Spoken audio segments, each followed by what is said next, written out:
नमस्कार दोस्तों, स्वागत है आपका आपके अपने यूट्यूब चैनल मन अप स्टोरीज में। दोस्तों, कहानी चल रही है नसीबों का लिखा भी क्या गज़ब होता है। और इसके लगभग 15 पार्ट अपलोड हो चुके हैं। ये 16वां पार्ट है दोस्तों। इससे पहले के पार्ट पढ़ने के लिए आपको डिस्क्रिप्शन बॉक्स में प्लेलिस्ट का लिंक मिल जाएगा, वहाँ जा कर के आप इसके सारे पार्ट्स पढ़ लीजिएगा। तो चलिए दोस्तों, कहानी के इस 16वें पार्ट को शुरू करते हैं।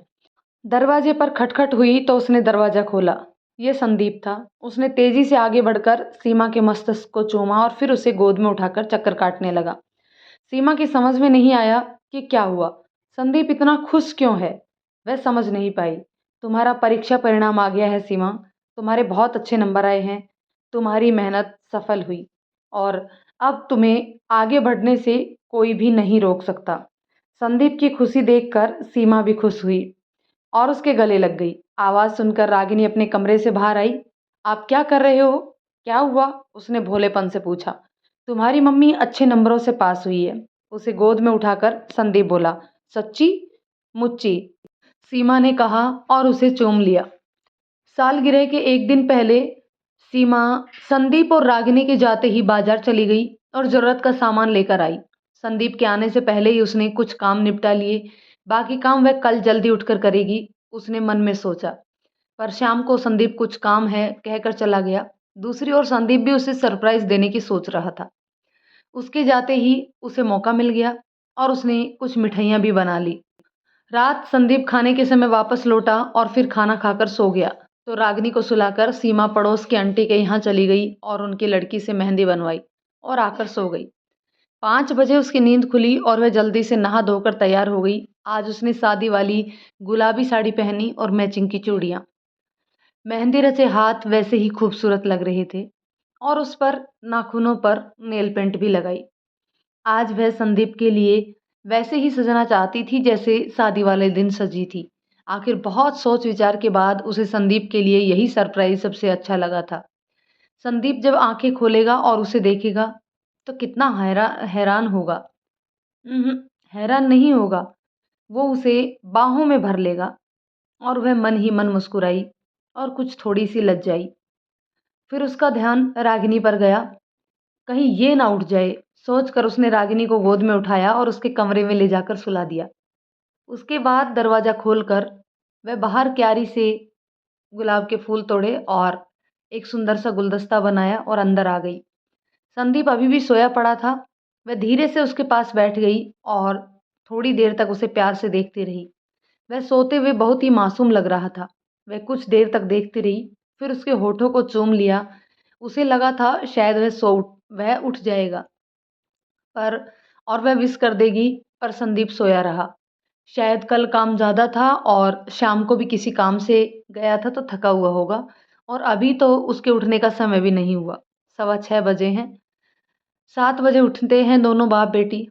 अब उसने अपने चेहरे को उसके चेहरे के ऊपर किया और अपने गीले बालों को उसके चेहरे पर घुमाने लगी। तभी संदीप की आंखें खुल गई और वो बाहें उसकी कमर में लपेट गई और वह उसके सीने पर गिर पड़ी। शादी की सालगिरह शुभ हो, दोनों के मुंह से एक साथ निकला। तुम जगे हुए थे? सीमा उसे लिपटते हुए बोली। इतने प्यार से अपने होठों से छुओगी तो मुर्दा भी उठ जाएगा। हम तो बस सोए हुए थे। संदीप उसकी आंखों की गहराई में डूबते हुए बोला। मतलब पहले ही उठ गए थे? बहाना कर रहे थे? अब बीवी पहली बार पहल करके इतना प्यार लुटा रही थी तो हम तो इस प्यार के भूखे हैं, तो सोचा अपनी झोली भर लें। आपके दीवाने हैं और दीवाने, उसने रोमांटिक होते हुए कहा। वह आगे कुछ कहता, सीमा ने उसके होठों पर उंगली रख दी और दूसरे हाथ से पकड़ा गुलाब का गुच्छा उसे पकड़ा दिया। हमारी शादी का उपहार। हमें तो ये उपहार ज़्यादा पसंद है जो सामने है। दुल्हन के रूप में तुम्हें फिर से देखना और गुलाब की पंखुड़ियों से रेशमी स्पर्श और फिर बोनस में शहद सी सुहागरात। संदीप के प्यार भरे स्पर्श की गर्मी ने सीमा की आंखों में भी मादकता भर दी थी और वह स्वयं उसके साथ वो पल जीना चाहती थी और दोनों एक दूसरे में खो गए।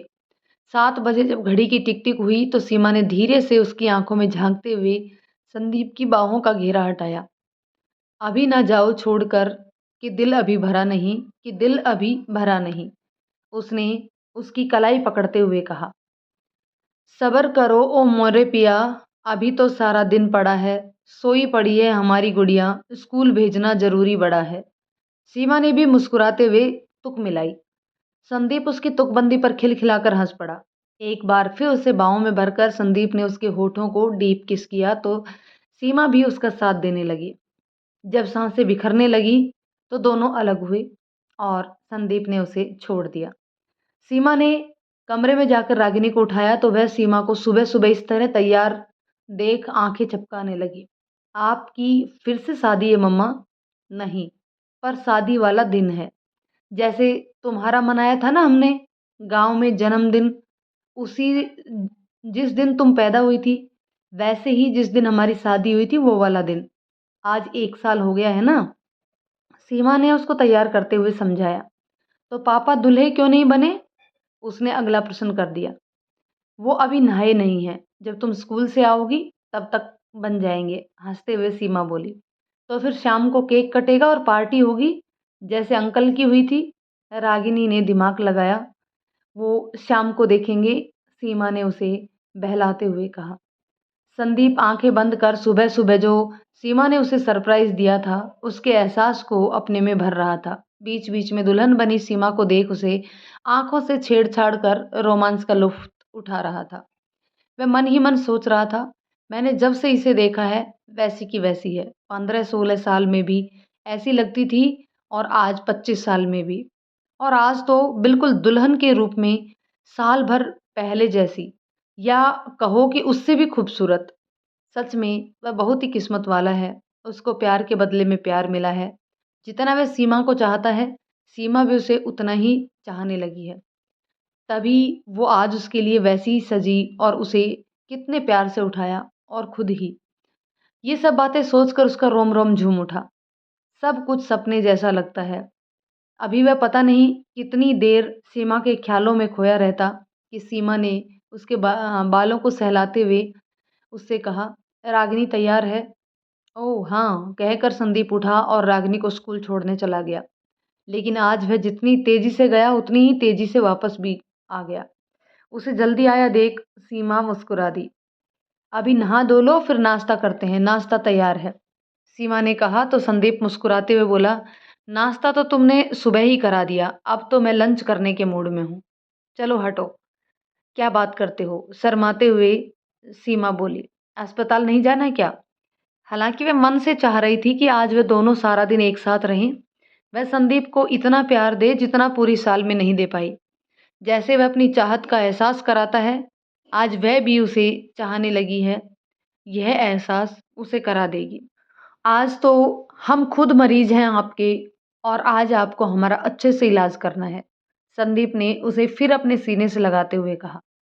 सीमा को सब कुछ बहुत अच्छा लग रहा था, पर उसे यह भी था कि संदीप हॉस्पिटल के लिए लेट हो जाएगा तो फिर बिना खाए भागेगा। "चलो छोड़ो, यह तो सारे दिन का है। तैयार हो जाओ वरना भूखे ही भाग जाओगे," सीमा ने कहा। "उहुँ, कहा ना अस्पताल की छुट्टी है। आज का दिन बस तुम और मैं। अब अपनी दुल्हन को पहले ही दिन कोई छोड़कर जाता है क्या?" वह उसकी आँखों में पीता हुआ सा बोला। वह और भी लज्जा गई। संदीप आज सच में बहुत रोमांटिक मूड में था। ये सीमा के सुबह दिए गिफ्ट का असर था या उसके रूप का जादू पता नहीं। क्या सच में? सीमा ने खुश होते हुए उसके सीने से अपना चेहरा छिपा लिया। दोनों एक बार फिर प्रेम की दुनिया में खो गए और ये वो प्रेम था जो धीमी-धीमी आग में पका था और अब पूर्णता प्राप्त कर उसका रसास्वादन कर रहा था। करवा चौथ के बाद दोनों इस तरह से साथ थे और रागिनी भी नहीं थी, तो कोई खटका भी नहीं था। जब प्यार का खुमार थोड़ा-सा कम हुआ, तो सीमा ने अपने को अलग किया। वह रसोई में जाकर खीर लेकर आई और उसके पास बैठकर अपने हाथों से संदीप को खिलाने लगी। "यह तुमने कब बनाई?" संदीप ने चम्मच से उसके मुँह में खीर डालते हुए कहा। "जब तुम रागिनी को छोड़ने गए थे। आज तो सुबह से ही तुम मुझसे पहले ही बाजी मार रही हो। पहले सुबह इतना प्यारा-प्यारा सरप्राइज़, ये नई नवेली दुल्हन का सा रूप और अब ये मेरी पसंदीदा खीर और क्या-क्या तुम्हारे खजाने में बाकी है। लगता है पूरे साल का प्यार आज ही के लिए जमा करके रखा था।" संदीप उसे मद भरी आँखों से ताकते हुए मधुर स्वर में बोला। उसने तिरछी नज़र से उसे देखा और उठकर टेप रिकॉर्ड के पास चली गई। ये मेरा दीवानापन है या मोहब्बत का सुरूर, तू ना पहचाने तो ये है तेरी नज़रों का कसूर। उसने धीमे स्वर में गाना लगा दिया और सुरूर में पुलकित हो मधुर संगीत पर एक दूसरे की बाहों में नाचते हुए एक दूसरे में खो गई। आज सीमा का प्यार के एहसास के खेल में संदीप का पूरा साथ दे रही थी। इसी तरह प्यार मोहब्बत में 12:30 बज गई। रागिनी के आने में आधा घंटा बाकी था। तब सीमा ने कहा, अब तो नहा लो वरना तुम्हारी बिटिया बोलेगी पापा दूल्हे की तरह तैयार नहीं हुए। फिर क्या बोलोगी? हाँ, यह भी सोचने वाली बात है। कहेंगे कि उसकी माँ ने नहलाया है आज प्यार की बौछार से, अब और किसी नहाने की तमन्ना नहीं और दूल्हे जैसा तो हर पल जी रहा हूँ। हंसते हुए उसने एक बार फिर उसके होठों को प्यार से चूम लिया। चलो हटो, लज्जा कर सीमा ने उसे प्यार से हटाया तो वह अंदर नहाने चला गया और सीमा किचन में खाना तैयार करने। जब रागिनी को लेकर संदीप आया तो सीमा खाना तैयार करके बैठी हुई थी।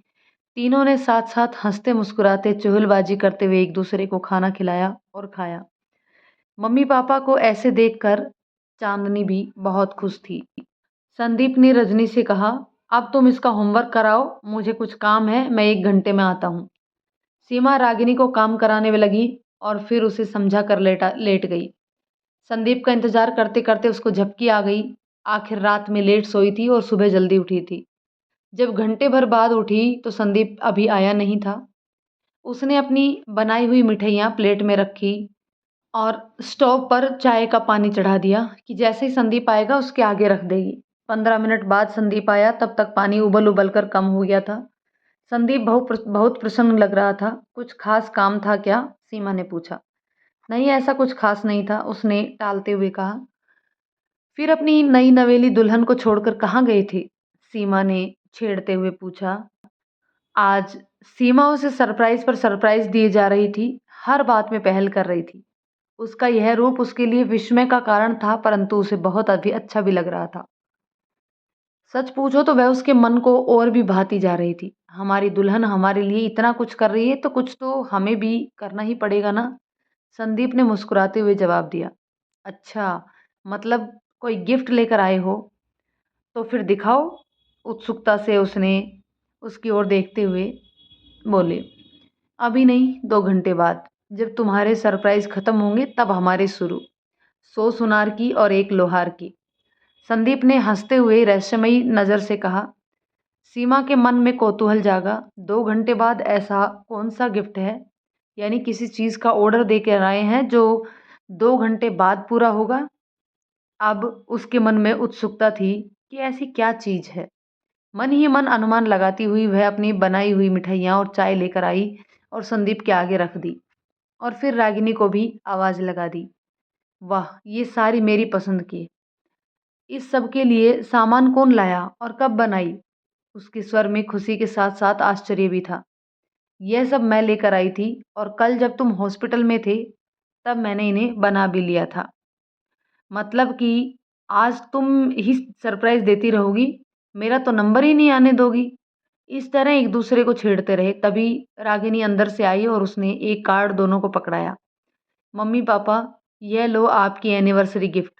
यह मैंने बनाया है। वह बड़ी खुश थी। दोनों ने देखा, उसने ड्राइंग शीट पर मम्मी पापा की फोटो बना रखी है और उसे सुंदर फूल पत्तियों से सजा रखा था। दोनों ने उसको चूम लिया। सच में ये हमारी एनिवर्सरी का सबसे सुंदर गिफ्ट है। रागिनी उन्हें खुश देखकर खुश हो गई। तभी बेल बजी और संदीप दरवाजा खोलने चला गया और फिर बधाइयों का तांता लग गया। आप सब लोग एक साथ? सीमा प्रसन्नता के साथ साथ आश्चर्यचकित भी थी। एक साथ मायके और ससुराल वालों को देखकर वह बहुत खुश हो गई। पर यह सब अचानक एकदम से कैसे हो गया? उसकी समझ में नहीं आया। तो क्या यही सरप्राइज़ था संदीप का उसके लिए? उसने आगे बढ़कर संदीप के माता-पिता और रोशन जी के पैर छुए और बाकी सबके गले लगी। फिर सबके लिए चाय बनाने रसोई में चली गई। बिमला और कांता उसे दुल्हन के वेश में सजा-सवरा देख अति प्रसन्न हो गई और समझ गई कि उनकी सीमा और संदीप की ज़िंदगी की गाड़ी अब सही दिशा में दौड़ने लगी है। और यह भी कि संदीप ने सीमा को बताया नहीं था। चलो अच्छा हुआ उसने नहीं बताया। हमने अब उसका संदीप के प्रति प्रेम देख लिया और उसकी तरफ से निश्चिंत हुए। तभी संदीप ने सभी को बताया कि सीमा ने अपनी परीक्षा अच्छे अंकों से उत्तीर्ण कर ली है। तो कांता और कमल ने उसको आशीर्वाद दिया और सभी प्रसन्न हो गई। फिर तो डबल पार्टी होगी, रीमा ताली बजाते हुए बोली। हाँ हाँ, क्यों नहीं, आखिर इकलौती साली हो तुम, ग्रैंड पार्टी मिलेगी तुम्हें, संदीप हंसते हुए बोला। सीमा सभी के जलपान की व्यवस्था करने किचन में चली। गनीमत है उसने कुछ मिठाइयाँ बना ली थी, वरना ऐसे एकाएक क्या करती, ये संदीप भी ना पहले बता देता या कुछ लाकर रखता। वह मन ही मन सोच रही थी। उसके पीछे पीछे किचन में रेखा और रीमा भी आ गई, और नई भाभी सपना भी। सीमा ने रीमा से पूछ लिया, तुम सब अचानक, पहले से कोई प्लानिंग थी या? अरे प्लानिंग तो जीजा जी की थी कि हम शाम को यहाँ पहुँच जाएं, रीमा ने उसको कस के गले से लगाते हुए कहा। लेकिन मुझे तो कुछ नहीं बताया, उसने नाराजगी जताते हुए कहा। घर में कोई व्यवस्था भी नहीं है, अब बता देते तो सरप्राइज थोड़ी होता। और यूं दुल्हन के रूप में सजी जीजी और चेहरे को देखकर लग रहा है कि वर वधू का मिलन भी हो चुका है।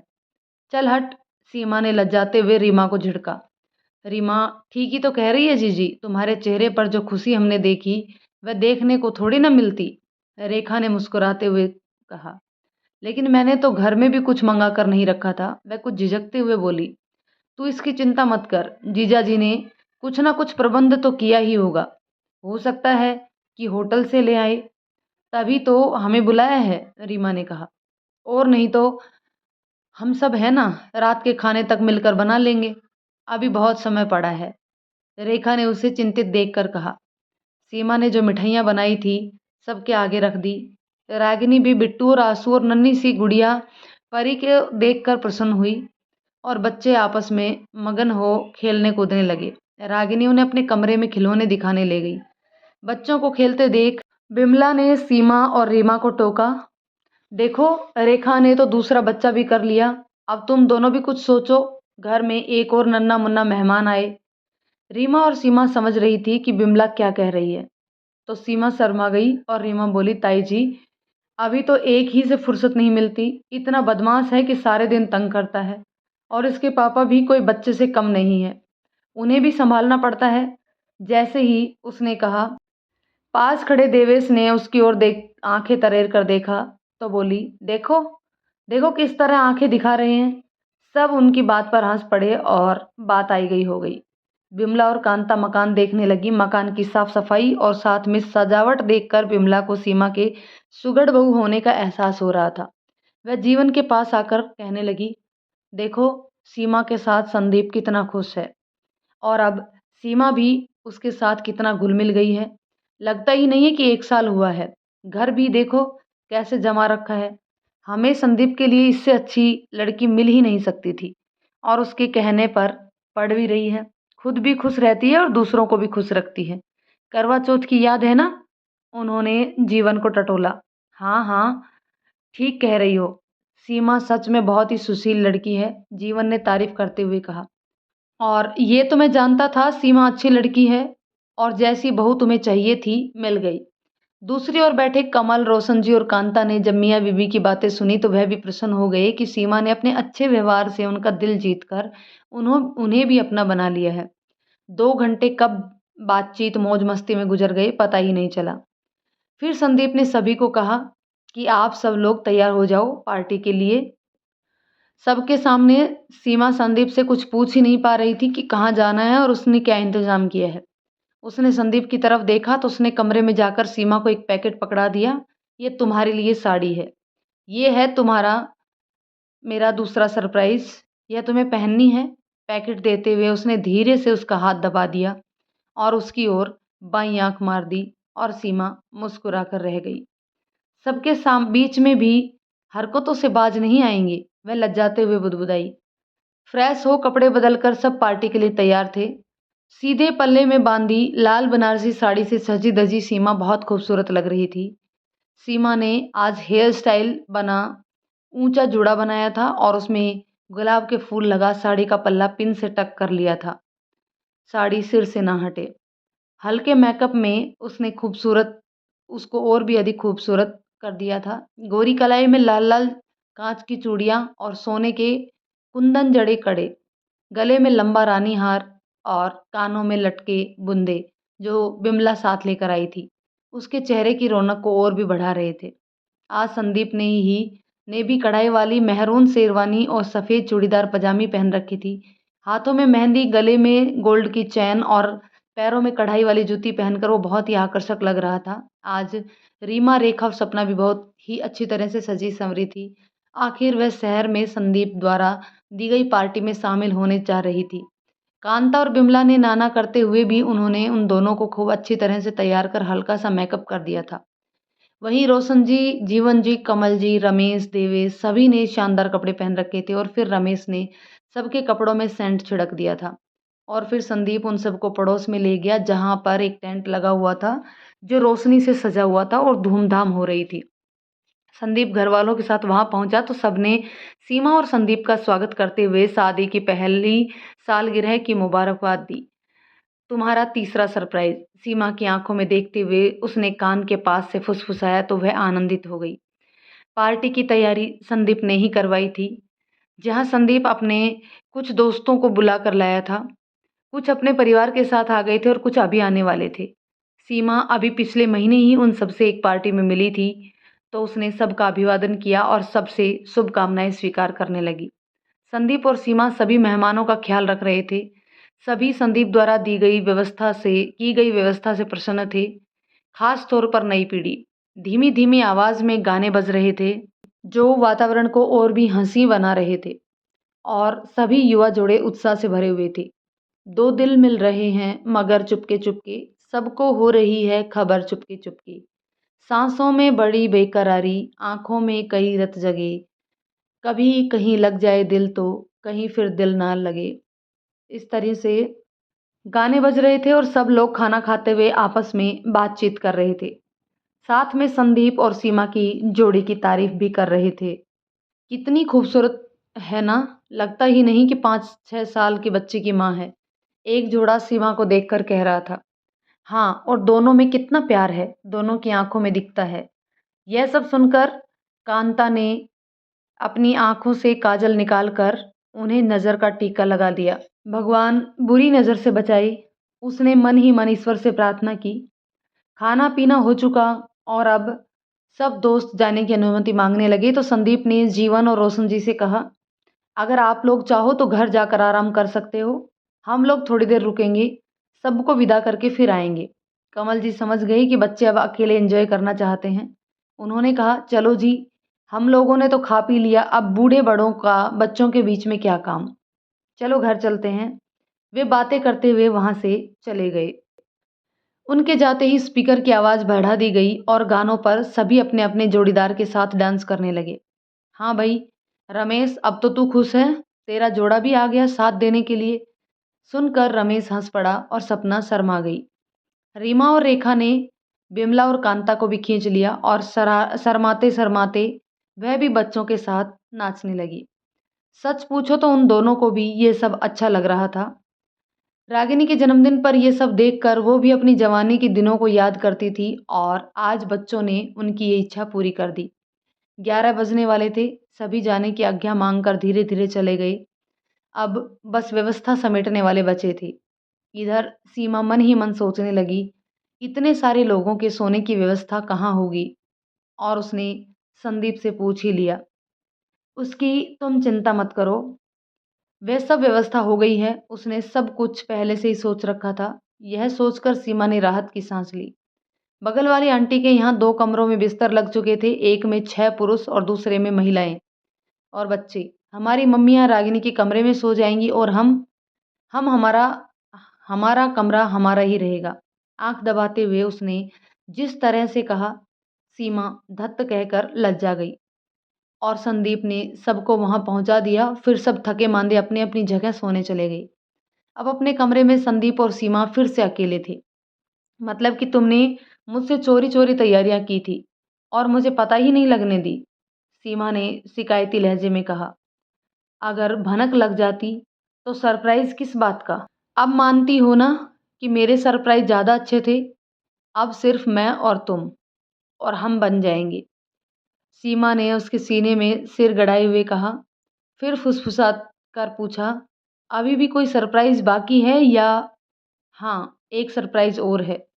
कहते हुए संदीप ने दरवाज़ा बंद कर लिया और अब उसने उसे एक और पैकेट पकड़ाया। ये हमारे दोनों के बीच का, सुबह का आगाज़ तुमने अपने अंदाज़ में किया और रात का समापन हम आज के आनंदोत्सव को उसके चरम तक ले जाकर करेंगे। परम आनंद में डुबकी लगाएँगे। ये क्या है अब? खोलकर देखो मेरी जान और फिर पहनकर दिखाओ। संदीप के होठों पर शरारती मुस्कुराहट थी। सीमा ने पैकेट खोला तो उसमें लाल रंग की खूबसूरत पारदर्शी नाइटी थी। अब रात की दुल्हन भी बन जाओ। सीमा को नाइटी तो बहुत सुंदर लगी, पर उसके सामने पहनने में हिचकने लगी। अब तुमने मुझे इतना बढ़िया गिफ्ट सुबह-सुबह दिया, तो रात को सोते हुए मेरी तरफ से रिटर्न गिफ्ट तो बनता ही है। क्या कहती हो? उसके हाथ उसके जिस्म पर फिसलने लगे। तुम्हारे सभी तोहफ़े बहुत शानदार हैं, तुम्हारी तरह। उससे सटते हुए सीमा ने कहा, पर तुम्हारे सुबह वाले जितने मादक और खूबसूरत नहीं। उसका मुकाबला तो अब होगा। सीमा ने उसकी तरफ पीठ करके नाइटी पहनी, तब तक मंद-मंद आवाज़ में संदीप ने रोमांटिक गाना लगा दिया था। ये समा-समा है प्यार का, किसी के इंतज़ार का, दिल ना चुरा ले कहीं मेरा, मौसम बहार का। ये समा-समा है प्यार का, किसी के इंतज़ार का। जब सीमा की ओर पलटकर देखा तो देखता रह गया। ये तो कोई और ही सीमा थी। सुर्ख गुलाब सी कोमल महकती मादकता। सुबह अधखुली कली थी तो अब पूरा खिला गुलाब। बसने लगे आँखों में कुछ ऐसे सपने, बसने लगे आँखों में कुछ ऐसे सपने, कोई बुलाए जैसे नैनों से, अपने नैनों से। सीमा नाइटी पहनकर थोड़ी-सी लज्जाई हुई थी और सोच रही थी कैसे उसके पास जाए, लेकिन संदीप ने उसे इसका मौका ही नहीं दिया। वह धीरे-धीरे उसकी ओर गया और उसे अपनी बाहों में ले लिया। सीमा ने प्यार से उसकी आँखों में झाँका और उसके सीने से लगकर उसके साथ थिरकने लगी। मैं तो हूँ सपनों के राजा की रानी, मैं तो हूँ सपनों के राजा की रानी, सच हो ना जाए ये झूठी कहानी, ये समा-समा है प्यार का। अब संदीप उसकी आँखों में आँखें डालकर धीरे-धीरे डांस करने लगा। उसकी बाहों का घेरा कसकर तंग होने लगा था और अब दोनों की गर्म सांसें आपस में टकराने लगी थी। डांस तो बस एक बहाना था, रोमांस का एक नया अध्याय था जो आज लिख जा रहा था। संदीप उसकी सुराहीदार गर्दन को चूमता तो कभी उसके कपोलों को, कभी उसकी पलकों को तो कभी उसकी पंखुड़ी से होठों को। धीरे धीरे बंधन कसता गया और दोनों के दिल मिलन के लिए बेताब हो रहे थे। वह रात उसके बेपनाह प्यार की साक्षी बन गई। आखिर में दोनों थक कर एक दूसरे की बाहों में सो गए। सुबह 7 बजे जब घड़ी की अलार्म बजी तो सीमा की नींद टूटी। सीमा का पौर-पौर दुख रहा था, पर उसमें भी सुकून था। एक अजब सा नशा था। कितना रोमांस उन्होंने पूरे साल में नहीं किया था। उसकी भरपाई मानो इस एक दिन में की गई थी। यह पहला ऐसा दिन था जब सीमा ने करण को एक पल के लिए भी याद नहीं किया या फिर याद नहीं आया। उसने संदीप के चेहरे को देखा, कितना सुकून है उसके चेहरे पर। उसने झुककर उसके मस्तिष्क पर प्यार किया और फिर कपड़े चेंज करने लगी। सभी क्या सोच रहे होंगे, उसे सबके लिए नाश्ता आदि भी की व्यवस्था देखनी थी। सोचते हुए वे कमरे से बाहर निकली। सीमा जब बाहर आई तो विमला और कांता उठ चुकी थी और बातों में लगी थी। रीमा के साथ रेखा सपना भी आ चुकी थी, चाय उन्होंने चढ़ा दी थी। सीमा को आते देख दोनों ने उसे छेड़ा। सपना अभी उतनी घुल मिल नहीं गई थी। लगता है रात बहुत सुहानी थी। और ये क्या, पीछे गर्दन पर एक लव बाइट देख रीमा ने उसकी चुटकी ली तो सीमा शर्माते हुए रीमा को डांटने लगी। तेरा दिमाग कुछ ज़्यादा ही चलता है। तुम सब किचन में हो तो जो भी बनाना है देख लो, मैं पहले नहाकर आती हूँ। कहते हुए वह वापस मुड़ गई। आय हाय, ये शर्म, ये हया। नई नवेली दुल्हन भी शर्मा जाए। लगता है सारी रात जीजाजी के प्यार की बारिश में नहाई है। अब की बार रेखा ने उसके गालों पर उंगली फिराते हुए कहा। जब तक सीमा नहा कर आई तब तक नाश्ता बन गया था। कमल, रोशन जी और जीवन के साथ रमेश, देवेश और सभी पुरुष भी घर आ चुके थे। कांता और बिमला उन्हें नाश्ता लेने का आग्रह कर रही थी। चाय नाश्ते के बाद सबने जाने की बात की तो संदीप ने रुकने का आग्रह किया और आखिर में बिमला मान गई। वास्तव में बिमला अपने बहू बेटे की गृहस्थी देखना चाहती थी और अब उनसे अपनी इच्छा के लिए बात करना चाहती थी। नहा धोकर सभी गाँव के लिए चले गए। बिमला जी रुक गई और सीमा को बहुत अच्छा लगा और जीवन के खाने-पीने के लिए कमल ने अपने घर आने को कह दिया था। संदीप भी माँ के रुकने की सुनकर खुश हुआ, जबकि रागिनी और भी ज़्यादा खुश थी। जब बिमला ने कहा कि वह उसके साथ सोया करेगी और उसे रोज़ नई-नई कहानियाँ सुनाया करेगी, बिमला को इतनी तो समझ में आ गया था कि रागिनी संदीप और सीमा के साथ सोया करती है। उन्हें लगा जब तक वह यहाँ है, वह रागिनी के खेलने के कमरे में उसको लेकर सोया करेगी। संदीप और सीमा को अकेले ज़्यादा साथ मिलेगा तो हो सकता है उसका कोई अच्छा परिणाम निकले और उन्हें जल्दी ही खुशखबरी मिले। वो 8-10 दिन रुकी और सीमा और संदीप का एक दूसरे के प्रति लगाव और समर्पण को देख संतुष्ट हुई। अतः मन में आशा लेकर और कुछ दिन रहकर चली गई। इसी तरह हँसी-खुशी उनका समय बीत रहा था।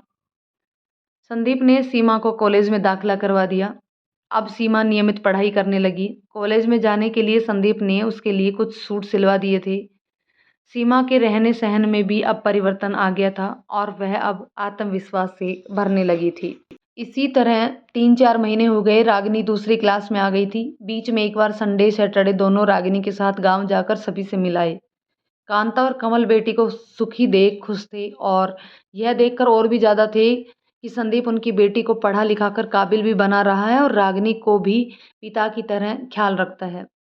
बिमला ने जब सीमा से खुशखबरी के बारे में पूछा, तो सीमा चुप रह गई।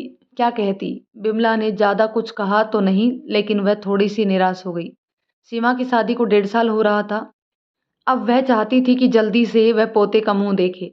सीमा भी यह देखकर ईश्वर से प्रार्थना करने लगी कि रागिनी अब काफ़ी बड़ी हो गई है, स्कूल जाने लगी है, उसको भी संदीप से प्यार का प्रतिफल मिलना चाहिए और उसके सास-ससुर को भी पोते-पोती का मुँह देखने को मिले।